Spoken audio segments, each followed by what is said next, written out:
বন্ধুরা, আপনারা জানেন কি আধুনিক চিকিৎসা বিজ্ঞান বলছে আমাদের বেঁচে থাকার একমাত্র নিয়ামক শক্তি হচ্ছে এই গাট হেলথ বা পরিপাকতন্ত্রের সুস্থতা। আপনারা শুনলে অবাক হবেন, অ্যামাজনের রেইন ফরেস্টে বা সাহারা মরুভূমিতে যত ধরনের অণুজীবী বা ব্যাকটেরিয়া দেখতে পাওয়া যায়, প্রায় তত ধরনের অণুজীবী বা ব্যাকটেরিয়া রয়েছে আমাদের এই পরিপাকতন্ত্রে, আমাদের গাটে, বিশেষ করে আমাদের লার্জ ইন্টেস্টিনে। আপনারা শুনলে আরো অবাক হবেন যে মানবদেহের সুস্থতার পিছনে রয়েছে এই কোটি কোটি ব্যাকটেরিয়াগুলির অসামান্য ভূমিকা। আধুনিক চিকিৎসা বিজ্ঞানের এটি হচ্ছে নবতম আবিষ্কার। আমাদের সুস্থ থাকার এটি হচ্ছে নতুন তথ্য। আসুন আজকের ভিডিওটিতে আমরা বিজ্ঞানের এই নবতম আবিষ্কার, সুস্থতার এই নতুন তথ্যটি নিয়ে একটু আলোচনা করে দেখি। আমি ডাক্তার অলোক দেবনাথ। আজকে আমি এই ভিডিওটিতে আলোচনা করব গাট হেলথ বা পরিপাকতন্ত্রের সুস্থতা নিয়ে। গাট হেলথ বা পরিপাকতন্ত্রের সুস্থতা নিয়ে যাবতীয় সায়েন্টিফিক ইনফরমেশন খুব সহজ সরলভাবে আপনাদের সামনে তুলে ধরব, যাতে করে আপনারা সবকিছু জানতে পারেন, বুঝতে পারেন। আজকের ভিডিওটিতে আমি প্রথমে আলোচনা করব গাট হেলথ কি। গাট হেলথ বা পরিপাকতন্ত্রের সুস্থতা বলতে আমরা কি বুঝি, কিভাবে আমাদের গাট হেলথ বা পরিপাকতন্ত্রের সুস্থতা আমাদের বাঁচতে সাহায্য করে থাকে, এই সম্পর্কে আধুনিক চিকিৎসা বিজ্ঞানী বা কি বলছে। তারপরে আমি আলোচনা করব যে এই গাট হেলথ বা পরিপাকতন্ত্রের সুস্থতা কিভাবে ক্ষতিগ্রস্ত হয়, কিভাবে নষ্ট হয়, এবং সর্বশেষে আমি ভিডিওটিতে আলোচনা করব কিভাবে, কোন পদ্ধতিতে আমরা আমাদের গাট হেলথকে, পরিপাকতন্ত্রের সুস্থ রাখার মধ্যে দিয়ে আজীবন সুস্থভাবে বেঁচে থাকতে পারবো। যারা এতক্ষণ ধরে ভিডিওটি দেখলেন, তারা যদি শেষ পর্যন্ত সঙ্গে থাকেন, তাহলে আপনারা সবকিছু জানতে পারবেন, বুঝতে পারবেন। বন্ধুরা, খাদ্য খাবার ছাড়া আমরা বাঁচতে পারবো না। আমাদের বেঁচে থাকতে হলে আমাদের খাদ্য খাবার খেতেই হয়। আমরা প্রতিদিন 3 থেকে 4 বার কম বেশি খাদ্য খাবার খেয়ে থাকি। আবার খাদ্য খাবারের সঙ্গে আমরা যথেষ্ট পরিমাণে জলও পান করে থাকি। আমরা যে খাদ্য খাবারগুলি খাচ্ছি, এই খাদ্য খাবারগুলি আমাদের শরীরে ভাঙতে, আমাদের শরীরে প্রসেস হতে এবং আমাদের শরীরে গ্রহণোপযোগী করে তুলতে কে করে? এই কাজটি করে থাকে আমাদের পরিপাকতন্ত্র, যা কিনা আমাদের মুখ থেকে আমাদের অ্যানাস অব্দি এই দীর্ঘ 28 থেকে 30 ফুট এই পথটি। এই পথটি, এই পরিপাকতন্ত্রটি আমাদের খাদ্যদ্রব্যকে হজম করতে, আমাদের খাদ্যদ্রব্যের নিউট্রিশনকে অ্যাবজর্ব করতে সাহায্য করে থাকে। যদি এই পরিপাকতন্ত্রটি সুস্থ থাকে, ভালো থাকে, তাহলে আমরা ভালোভাবে খাদ্যদ্রব্য, আমরা ভালোভাবে সবকিছুকে হজম করতে পারবো। যদি আমাদের এই পরিপাকতন্ত্র সুস্থ না থাকে, তাহলে জিইআরডি, আইবিডি, আইবিএস বা লিকি গার্ডের মতন বিভিন্ন সমস্যা আমরা পড়ব। এর থেকে বাঁচতে গেলে আমাদের অবশ্যই আমাদের এই গাট হেলথকে বা আমাদের পরিপাকতন্ত্রকে সুস্থ রাখতে হবে। এই সুস্থ না রাখতে পারলে আমরা সুস্থভাবে বেঁচেও থাকতে পারবো না। তাই এই পরিপাকতন্ত্র বা গাটের হেলথকে এক সুস্থ রাখাই হচ্ছে আমাদের বেঁচে থাকার একটা প্রাথমিক শর্ত। আসুন এই সম্পর্কে আধুনিক চিকিৎসা বিজ্ঞানী বা কি বলছে, এই নিয়ে একটু আলোচনা করে দেখি। আধুনিক চিকিৎসা বিজ্ঞান বলছে, আমরা যদি আমাদের এই গাট হেলথকে, পরিপাকতন্ত্রকে সুস্থ রাখতে চাই, তাহলে আমাদের অবশ্যই আমাদের এই পরিপাকতন্ত্রে, আমাদের গাটের মধ্যে যে কোটি কোটি ব্যাকটেরিয়াগুলি রয়েছে, অর্গানিজমগুলি রয়েছে, এই অর্গানিজমগুলিকে আমাদের সুস্থ রাখতে হবে। এই অর্গানিজমগুলি যদি সুস্থ স্বাভাবিক থাকে, তাহলে আমাদের এই গাট হেলথ বা আমাদের পরিপাকতন্ত্রকে আমরা সুস্থ রাখতে পারবো। আবার এই পরিপাকতন্ত্র যদি সুস্থ থাকে, তাহলে আমরা সুস্থভাবে বেঁচে থাকতে পারবো। তাহলে আমাদের এই সুস্থভাবে বেঁচে থাকাটা সম্পূর্ণ নির্ভর করছে আমাদের অন্ত্রে থাকা কোটি কোটি ব্যাকটেরিয়াকে ভালো রাখার মধ্যে দিয়ে।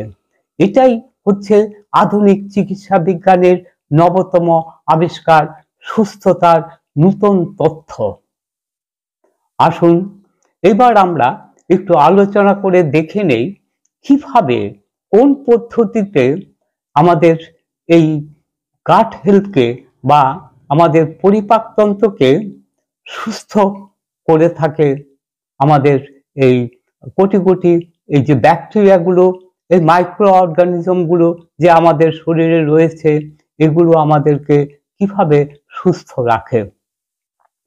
প্রথমত, আমরা যে খাদ্য খাবার খেয়ে থাকি, কারণ খাদ্য খাবার তো আমাদের খেতেই হয়, খাদ্য খাবার ছাড়া আমরা বাঁচতে পারবো না।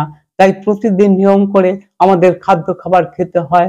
আমরা যে খাদ্য খাবারগুলি খাই, সাধারণত এটি 3টি উপাদান দিয়ে তৈরি হয়ে থাকে: প্রোটিন, ফ্যাট, কার্বোহাইড্রেট। এই সমস্ত খাদ্য খাবারগুলিকে হজম করতে, আমাদের শরীরে অ্যাবজর্ব করতে প্রয়োজন হয়ে থাকে বিভিন্ন ধরনের এনজাইম।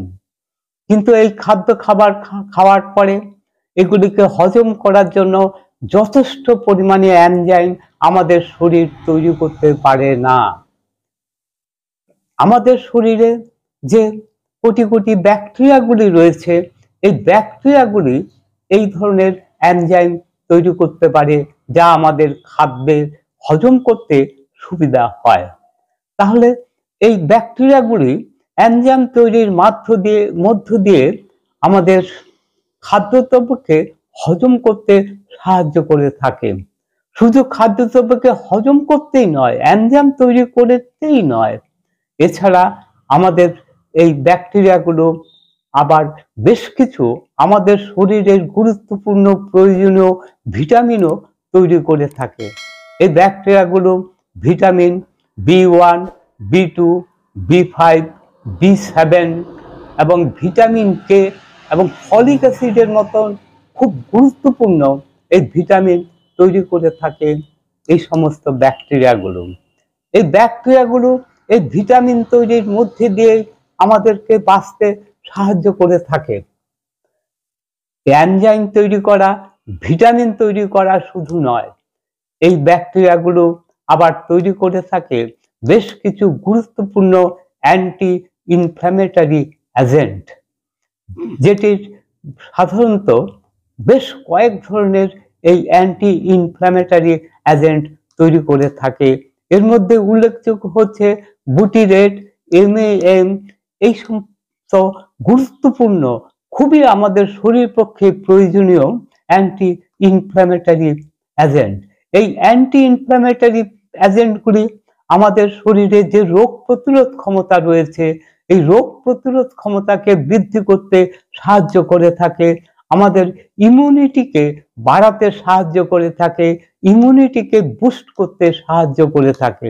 যদি আমাদের শরীরের ইমিউনিটি ভালো থাকে, ইমিউনিটি যদি স্ট্রং থাকে, তাহলে আমরা অনেক রোগ থেকে বাঁচতে পারবো।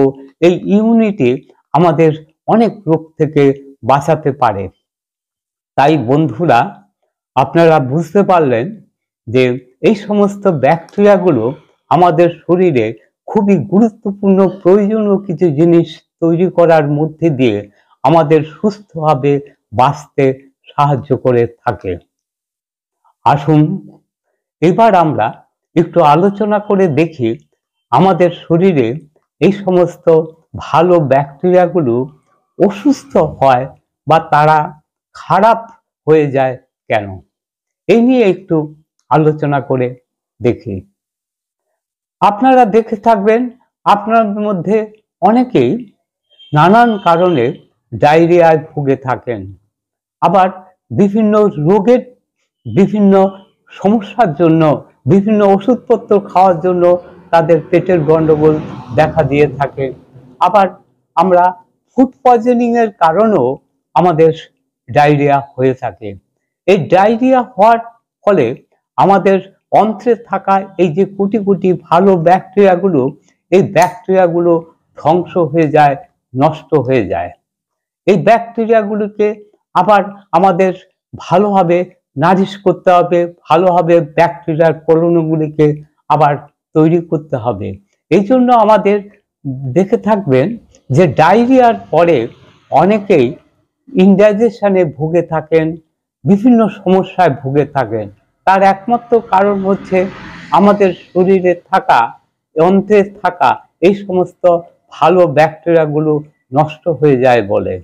তাই এই ব্যাকটেরিয়াগুলো আবার নতুন করে তাদের কলোনি বৃদ্ধির জন্য আমাদের বাইরে থেকে প্রোবায়োটিক সমৃদ্ধ খাদ্য খাবার সাথে সাথে অনেক ক্ষেত্রে আমাদের এই প্রোবায়োটিক সাবস্টিটিউট নিতে হয়ে থাকে। বন্ধুরা, আপনাদের মধ্যে অনেকেই আছেন যারা কারণে অকারণে নিজেদের মতো করে নিজেরা ওষুধের দোকান থেকে কিনে, ওভার দ্য কাউন্টার কিনে আপনারা অ্যান্টিবায়োটিক খেয়ে থাকেন। কিন্তু এই অ্যান্টিবায়োটিকগুলো খাওয়ার ফলে আমাদের যে খারাপ ব্যাকটেরিয়াগুলো আক্রমণের জন্য আপনি অ্যান্টিবায়োটিক খেয়েছেন, সেই ব্যাকটেরিয়াগুলো তো মরবে।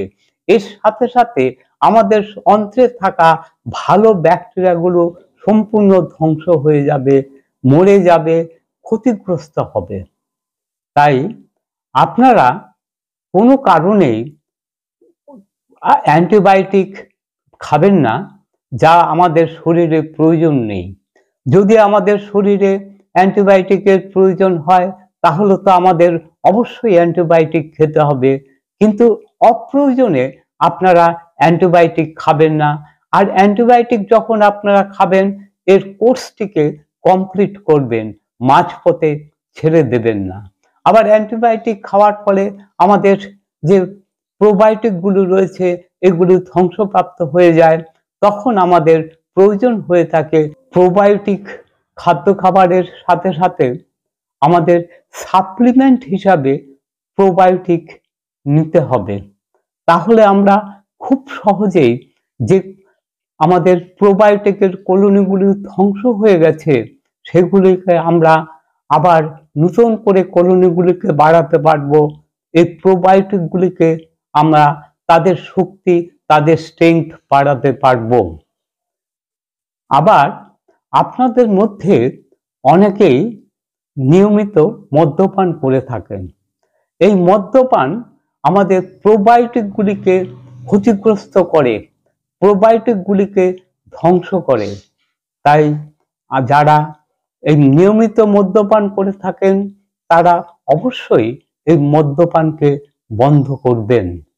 আবার আপনাদের মধ্যে অনেকে আছেন যারা নিয়মিত মুড়ি মুড়কির মতন অ্যান্টাসিড গ্যাস্ট্রিকের ওষুধ খেয়ে থাকেন। আপনারা কি জানেন যে গ্যাস্ট্রিকের ওষুধ 3 মাসের বেশি যদি কেউ খায় তাহলে তাদের স্টমাকের ক্যান্সার হওয়ার সম্ভাবনা কয়েক গুণ বেড়ে যায়? পৃথিবীর অনেক দেশেই এখন এই গ্যাস্ট্রিকের ওষুধগুলিকে আইন করে নিষিদ্ধ করে দিয়েছে, কিন্তু আমাদের মতন এই তৃতীয় বিশ্ব দুনিয়ার দেশগুলিতে এগুলি রমরমিয়ে ব্যবসা করছে। অ্যান্টাসিড গ্যাস্ট্রিকের ওষুধ আমাদের যদি খাওয়ার প্রয়োজনই হয়ে থাকে তাহলে চিকিৎসকদের পরামর্শ মতন আমরা 15 দিনের বেশি খাবো না। যদি 15 দিন খাওয়ার পরেও ঠিক না হয় তাহলে বুঝতে হবে এর পিছনে অন্য কোনো কারণ রয়েছে।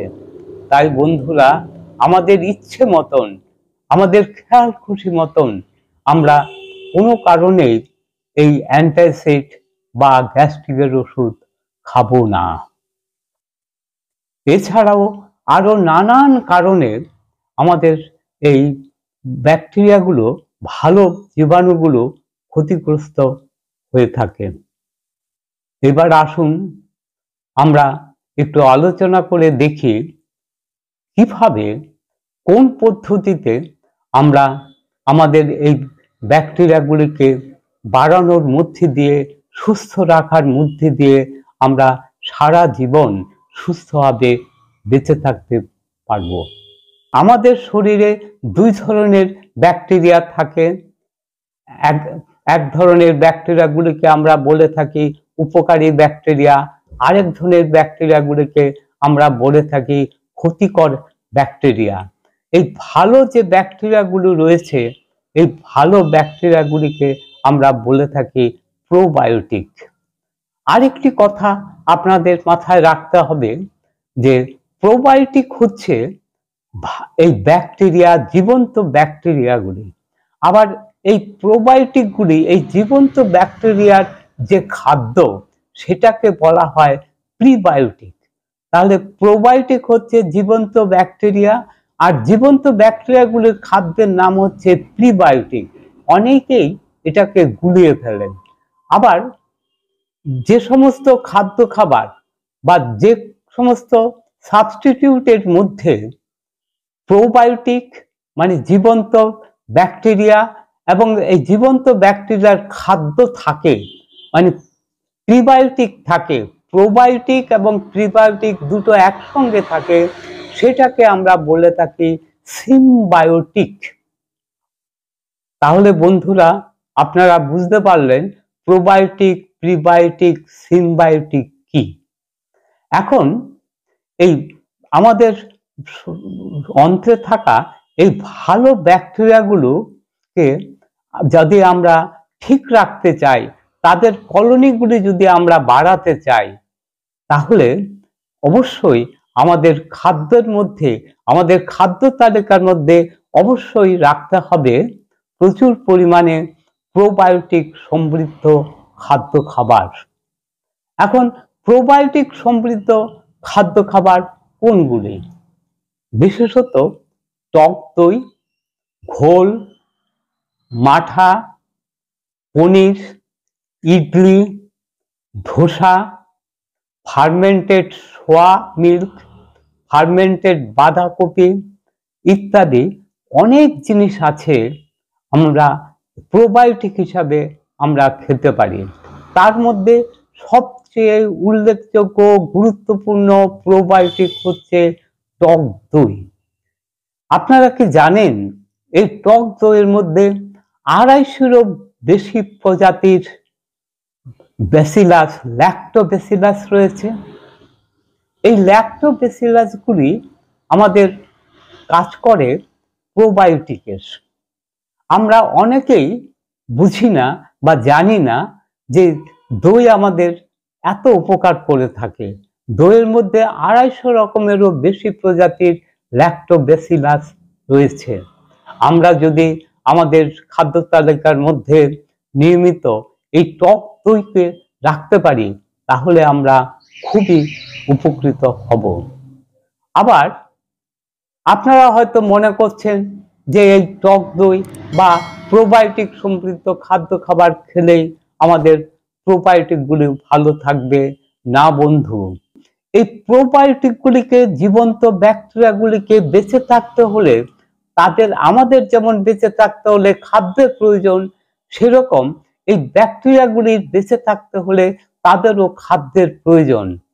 এই খাদ্যকে আমরা বলে থাকি প্রিবায়োটিক। তাহলে বন্ধুরা, আমাদের এই যে শরীরে ভালো ব্যাকটেরিয়া, খারাপ ব্যাকটেরিয়া রয়েছে, এই দুই ধরনের ব্যাকটেরিয়ার খাদ্য আবার একই রকম হয় না। খারাপ যে ব্যাকটেরিয়াগুলো আমাদের শরীরে রয়েছে, এই খারাপ ব্যাকটেরিয়াগুলির খাদ্য হচ্ছে কার্বোহাইড্রেট এবং সুগারি খাদ্য খাবার। আবার আমাদের এই যে ভালো ব্যাকটেরিয়াগুলো আমাদের অন্ত্রে রয়েছে, এই ভালো ব্যাকটেরিয়াগুলির খাদ্য হচ্ছে ফাইবার এবং রেজিস্ট্যান্ট স্টার্চ।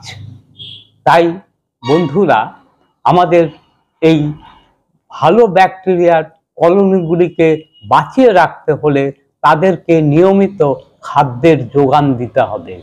এই খাদ্যের যোগান আমরা আমাদের খাদ্যের মধ্যে দিয়ে এই ব্যাকটেরিয়াগুলিকে দেব। তাই আমাদের খাদ্যের মধ্যে প্রিবায়োটিক সমৃদ্ধ খাবারকে অবশ্যই রাখতে হবে। এখন প্রিবায়োটিক সমৃদ্ধ খাবার কোনগুলি? আপেল, কলা, টমেটো, মটরশুঁটি, সামুদ্রিক শৈবাল, বিভিন্ন ধরনের গ্রিন ভেজিটেবল, শাকসবজি যা আমরা খুব সহজে জোগাড় করতে পারি, এই সবই হচ্ছে প্রিবায়োটিক খাদ্য খাবার। তাহলে আমরা প্রোবায়োটিক খাদ্য খাবার যেমন খাবো, তার সাথে সাথে এই প্রিবায়োটিক খাদ্য খাবারও আমাদের খেতে হবে। এইভাবে আমরা খুব সহজেই আমাদের অন্ত্রে থাকা ব্যাকটেরিয়াগুলিকে সুস্থ রাখতে পারবো। যদি আমরা এই ব্যাকটেরিয়াগুলিকে, আমাদের অন্ত্রে থাকা এই সমস্ত কোটি কোটি ভালো ব্যাকটেরিয়াগুলিকে সুস্থ রাখতে পারি, তাহলে আমাদের গাট হেলথ, আমাদের অন্ত্রের স্বাস্থ্য ভালো থাকবে। আবার আমাদের অন্ত্রের স্বাস্থ্য, গাট হেলথ ভালো থাকলে আমরাও সুস্থভাবে বেঁচে থাকতে পারবো। বন্ধুরা, আপনাদের মধ্যে অনেকেই আছেন যারা নিয়মিত টেনশন, অ্যাংজাইটি, ডিপ্রেশনে ভুগে থাকেন। আমরা যদি টেনশন, অ্যাংজাইটি, ডিপ্রেশনে থাকি, তাহলে আমাদের অন্ত্রের যে নার্ভাস সিস্টেমটা, সেই নার্ভাস সিস্টেমটা দুর্বল হবে।